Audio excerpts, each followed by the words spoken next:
नमस्ते।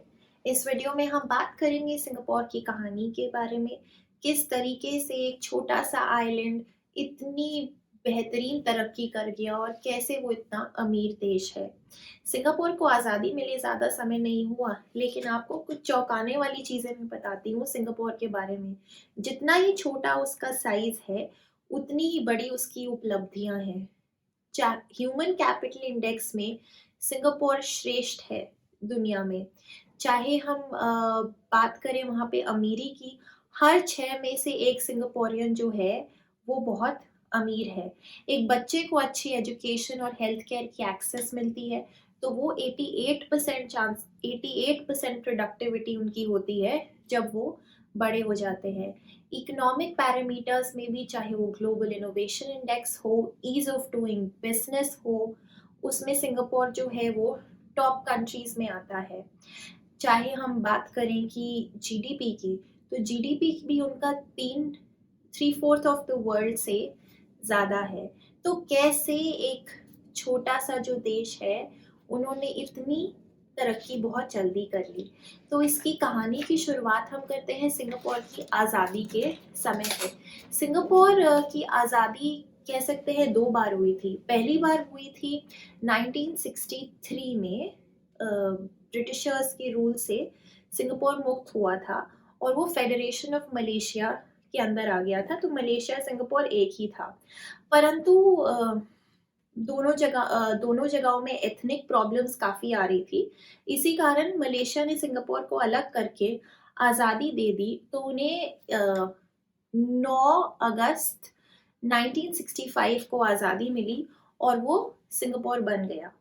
उस वक़्त उनके प्रधानमंत्री थे ली क्वान यू, जिनके नेतृत्व में सिंगापुर ने काफ़ी तरक्की की। वह काफ़ी दूरदर्शी व्यक्ति थे और उस समय के मुताबिक उनकी जो पॉलिसीज़ थी वो काफ़ी अनकन्वेंशनल थी।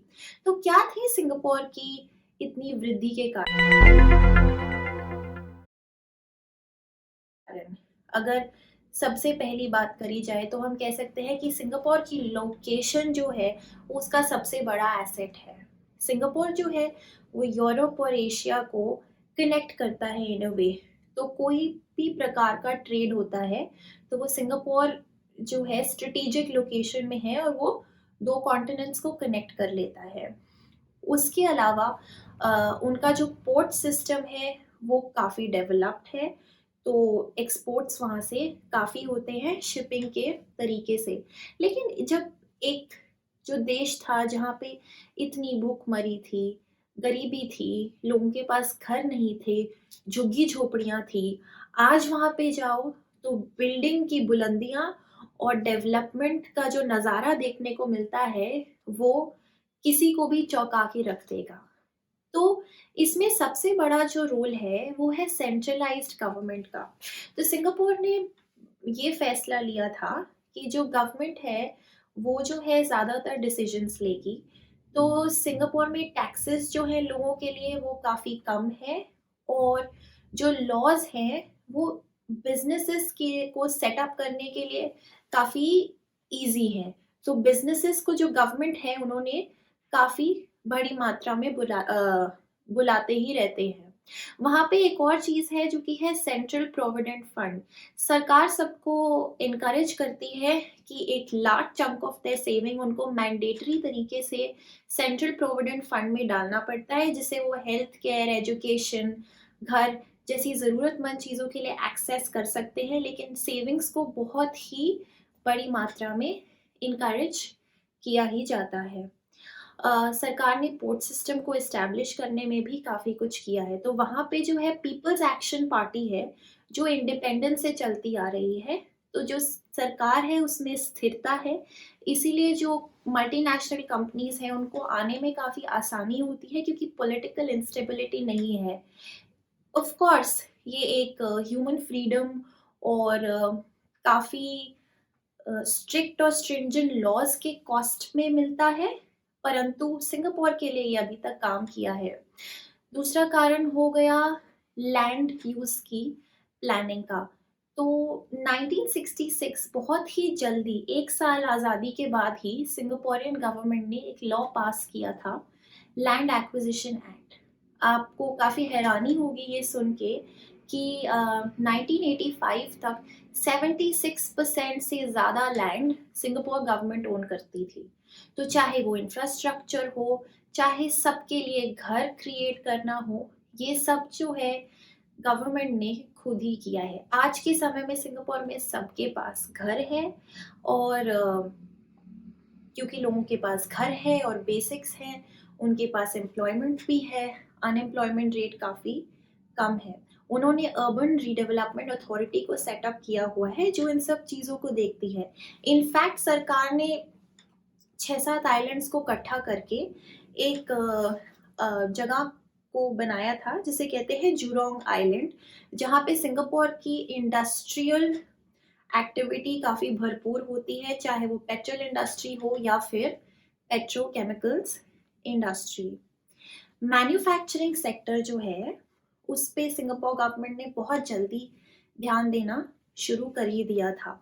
उन्होंने काफ़ी बड़ी मात्रा में इंडस्ट्रियल एक्टिविटी की शुरुआत बहुत जल्दी कर दी थी, जिसके कारण 1970s में ही सिंगापुर में बहुत ज़्यादा एम्प्लॉयमेंट प्रोवाइड कर दी गई थी।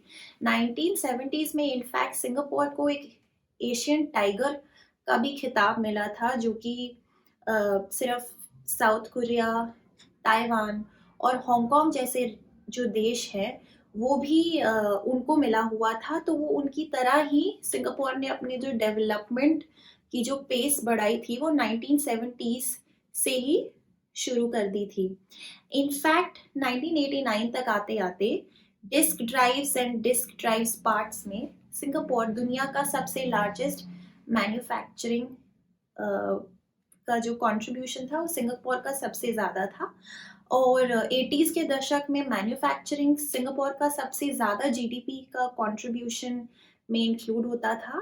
परंतु अब धीरे धीरे सर्विस सेक्टर ने काफ़ी पिकअप कर लिया है, और अभी के समय में सर्विस इंडस्ट्री जो सिंगापुर की है और टेक्नोलॉजी बेस्ड जो उन्होंने डेवलपमेंट्स की हैं उसके कारण अब सिंगापुर जो है सर्विस सेक्टर ज़्यादा कंट्रीब्यूशन करता है मैन्युफैक्चरिंग सेक्टर से। एक और बेहतरीन काम जो सिंगापुर ने किया था वो था अर्बन कनेक्टिविटी एंड ट्रांसपोर्टेशन। अब वहाँ पे जो है ट्रांसपोर्टेशन के लिए या फिर पोल्यूशन को कम करने के लिए उन्होंने लास्ट माइल कनेक्टिविटी जैसे ऑप्शंस दिए। तो उनका public infrastructure, public transport system काफ़ी बेहतरीन है, चाहे वो बसेस हो चाहे वो मेट्रोज हो।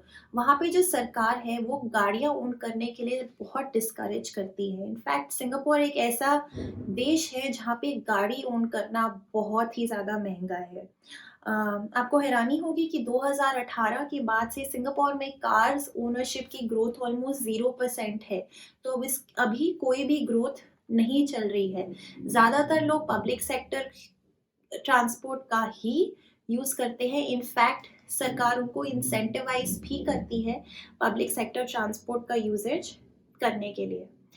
अब अगर मैं बात करूँ वाटर सिक्योरिटी के बारे में, तो सिंगापुर जो है बहुत डिपेंडेंट था मलेशिया पे। इनफैक्ट उन्होंने 2 वाटर ट्रीटी साइन की थी मलेशिया के साथ, जो इसका एक एक्सपायर होनी थी 2011 में और दूसरी एक्सपायर होनी है 2061 में।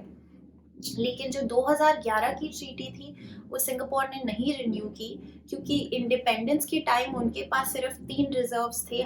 आज उनके पास 17 रिजर्वॉयर्स है वाटर के, और उनका एम ये है कि 2061 तक Singapore will become self sufficient. उनको सेल्फ सफिशिएंसी मिलेगी वाटर में, वो अपना और रिजर्वॉयर्स को बढ़ाएंगे, और वो चाहते हैं कि उन्हें मलेशिया के साथ वो ट्रीटी जो है दोबारा ना साइन करनी पड़े।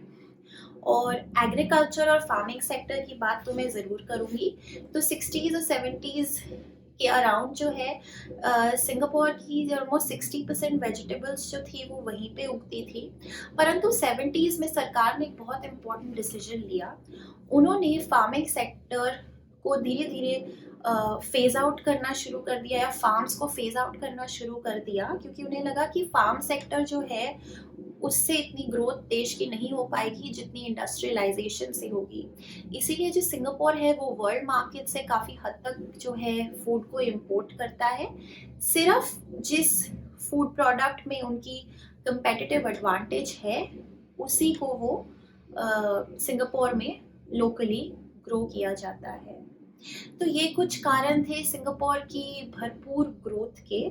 हाँ, उनके पास थोड़ी बहुत डिसएडवांटेजेस भी हैं। सबसे बड़ी डिसएडवांटेज उनकी ये है, जो सिंगापुर अभी जूझ रहा है सबसे ज़्यादा, वो है इनइक्वालिटी से, जो कि सरकार की टॉप मोस्ट प्रायोरिटी हो गई है इससे डील करने के लिए। लेकिन हम सिंगापुर की जितनी तारीफ़ करें उतनी कम है, क्योंकि लगभग 55-60 सालों में उन्होंने जो डेवलपमेंट का बेहतरीन काम किया है, उसे उन्हें जितनी सराहना मिले उतनी कम है।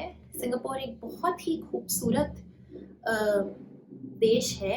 हाँ, उनकी पॉपुलेशन भी उनकी स्ट्रेंथ है, वहाँ पे सिर्फ 5-6 मिलियन लोग ही रहते हैं, तो सब कुछ मैनेज करना काफ़ी आसान हो जाता है।